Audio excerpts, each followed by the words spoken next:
UGC UGC UGC आखिर क्या है यूजीसी इक्विटी रेगुलेशन 2026 का बिल?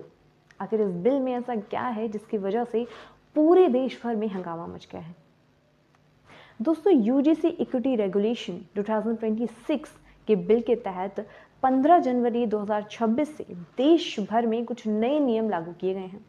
इस नियम के तहत ओबीसी, एससी, एसटी के लोगों को कुछ ऐसी पावर्स दी गई हैं जिसके द्वारा वो अपने साथ हुए भेदभाव के खिलाफ एक्शन ले सकते हैं।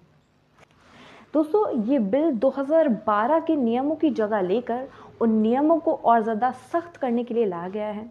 अब जिस नियम में किसी की सुरक्षा की बात हो रही है, उस नियम में ऐसा क्या हो सकता है जिसकी वजह से लोग गुस्से में हैं? दोस्तों, इस बिल में साफ तौर पर कहा गया है ओबीसी, एससी, एसटी कैटेगरी के लोग अगर किसी भी सामान्य वर्ग पर या किसी पर एससी, एसटी या इस रेगुलेशन बिल का इस्तेमाल कर कोई आरोप लगाते हैं तो उसका उन्हें प्रूफ देने की ज़रूरत नहीं होगी। मतलब ये, अगर उन्होंने कहा है कि उनके साथ में जातिगत भेदभाव हुआ है तो वो माना जाएगा। उससे भी बड़ी बात यह है कि इस नियम के अनुसार सामान्य वर्ग के लोग अपने लिए डिफेंस भी नहीं कर सकते हैं।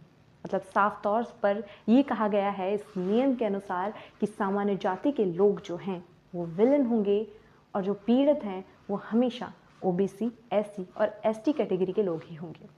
अब इस बिल के बाद में सामान्य जाति का सीधा तौर पर निशाना है सरकार पर और उनसे सवाल है कि क्या कभी भी सामान्य जाति के साथ में कोई भी भेदभाव या उनके साथ गलत काम या उन पर कभी क्या कोई झूठा इल्ज़ाम नहीं लगाया जाता है? अब इस सब के बाद में सरकार से ये रिक्वेस्ट की जा रही है कि ये बिल वापस ले लें। इसलिए काफ़ी जगह पर इस बिल के खिलाफ आंदोलन भी हो रहे हैं। अब इस बिल के बाद में आपका इस बिल पर क्या कहना है? हमारे साथ अपने विचार ज़रूर साझा कीजिएगा। मिलते हैं अगली वीडियो में।